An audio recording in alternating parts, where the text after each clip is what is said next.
السلام عليكم ورحمة الله وبركاته. وقبل أي حاجة اللهم صل وسلم وبارك على سيدنا محمد وعلى آله وأصحابه أجمعين، صلاة تنحل بها العقدة وتنفرج بها الكربة وننال بها منازل الشهداء والصديقين. النهاردة إن شاء الله هنقول مع بعض تفسير رؤية اسم رباب في المنام.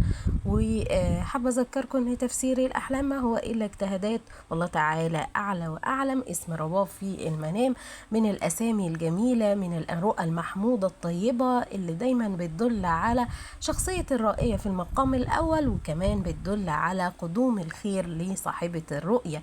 واسم رباب في المنام بيدل على إن صاحبة الرؤية من الشخصيات الحساسة والرقيقة واللي دايما بتمتلك القلب طيب وبيشعر بالآخرين، وكمان إنها حساسة في كل شيء في حياتها.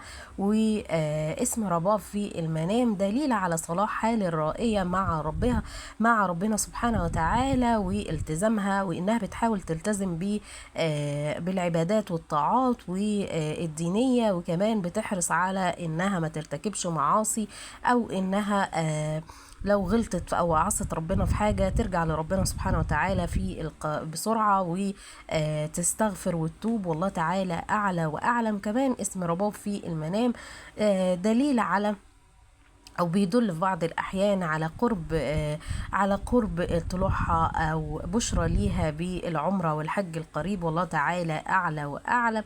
كمان اسم رباب في المنام بيدل على الاخبار السعيده والمناسبات السعيده، والله تعالى اعلى واعلم. وكمان اسم رباب في منام العزباء بيدل على قرب خطوبتها او قرب ارتباطها بشخص هيكون طيب، وهيكون إنسان خير، وهيكون إنسان ملتزم هيسعدها ويهنيها، وهيكون خير زوج ليها، والله تعالى أعلى وأعلم. وكمان في بعض الأحيان اسم رباب في منام المتزوجة بيدل على قرب حملها، ولو كانت حامل بيدل على رزقها بمولود أو ببنوتة رقيقة الإحساس، وإنها تكون جميلة جدا ورقيقة، وهتكون خير سند لمامتها أو لأهلها، والله تعالى أعلى وأعلم. كمان اسم رباب في بعض الأحيان بيدل على المحبة والقبول بين الأشخاص، ولو كان في مشاكل فبيدل على